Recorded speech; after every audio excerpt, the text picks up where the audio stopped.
السلام عليكم ورحمة الله وبركاته. kusoo dhawow Baris Media. Caawana waxa aynu ka hadli doonaa waa maxay sirta ka dambeysay geerida Maxamed Mursi. Waxa warar kala duwan ay ka soo baxayaan geerida Maxamed Mursi iyadoo la aasay aroortii hore maalintii shalay abaara 5tii subaxnimo. Waxaana ka soo qayb galay aaska Maxamed Mursi madaxweynihii hore qaraabadiisa sida xaaskiisa iyo wiilkiisa curadka iyo sidoo kale waxa ka qayb galay qareemada qaar. Geerida iyo aaska degdeg ah ayaa waxa ay dhalisay shaki fara badan kaasi oo ururka Ikhwaanul Muslimiin ay ku sheegeen in fal dil ah loo geystay madaxweynihii hore ee dalka Masar Maxamed Mursi ayagoo sheegay in la sumeeyay ka hor inta uusan maxkamadda ka soo hor muuqanin. taasina ay tahay sababta sida degdega loogu aasay iyo in aan la ogaanin cid dishay iyo nooca sunta loo isticmaalay intaba. sidoo kale waxa ay sheegeen in ay weli baaritaan ku hayaan ciddii geystay dilkaasi iyo nooca sunta loo isticmaalay madaxweynihii hore ee dalka Masar Maxamed Mursi. balse waxaa dhanka kala beenisay xukuumadda Cabdifatax Asiisi oo sheegtay in uu muddooyinkii dambe la xanuunsanayay wadna xanuunkaas uu hore u qabay sonkor iyo dhiikar kaasina ay keentay soo degdegidda geeridiisa. sidaasna waxaa sheegay mid ka mid ah xukuumadda Cabdifatax Asiisi.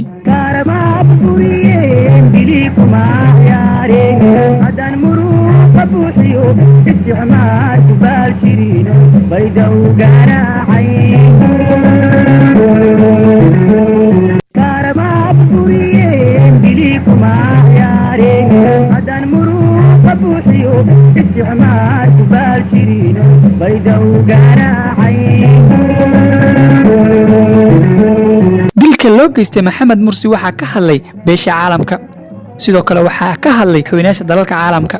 ugu horeyn waxaa shir jiraa'id qabtay madaxweynaha dalka Turkiga Rajab Tayyip Erdogan ayaa sheegay inuu yahay madaxweyne shahiiday ahaana halyeeyay dimuqraadiyadda dalka Masar oo ay shacabku doorteen balse Cabdifatax Asiisi oo inqilaabay kuna sifeeyay qaatil dambiile ah. madaxweyne Rajab Erdogan waxa uu hadalkiisa ku sii daray in aan marna la hilmaami doonin asagoo sheegay in uu muddo 6 sano ah gacanta ugu jiray madaxweyne Sisi kadibna maanta uu geeriyooday. sidoo kale madaxweynihii hore ee dalka Tunisia Maxamed Al-Masuuqi ahna gudoomiyaha xisbi siyaasadeedka Al-Nahda ee dalka Tunisia waxa uu ku sifeeyay in uu ahay nin jecel dalkiisa iyo dadkiisa intaba. sidoo kale waxa uu baaq u diray dadka wadadiisa haayo in ay nooleeyaan hamigii uu dartii u geeriyooday. golaha guud ee culamaa u diinka muslimiinta ayaa bayaan ka soo saaray ayagoo sheegay in uusan dhiman Mursi balse si tartiib ah loo dilay waxa ayna Allah uga baryeen inuu jannatul firdaws ka waraabiyo. sidoo kale waxa ka hadlay hay'adda u dooda xuquuqda aadamiga Human Rights Watch ayadoo sheegtay in ay filanayeen in fal dil ah loo geysan doono marun maadaama ay dawladda Masar ku fashilmatay una diiday xuquuqdii aasaasiga ahayd sida daaweynta iyo la kulanka ehelkiisa ayna ku xirtay xabsi gooni ah.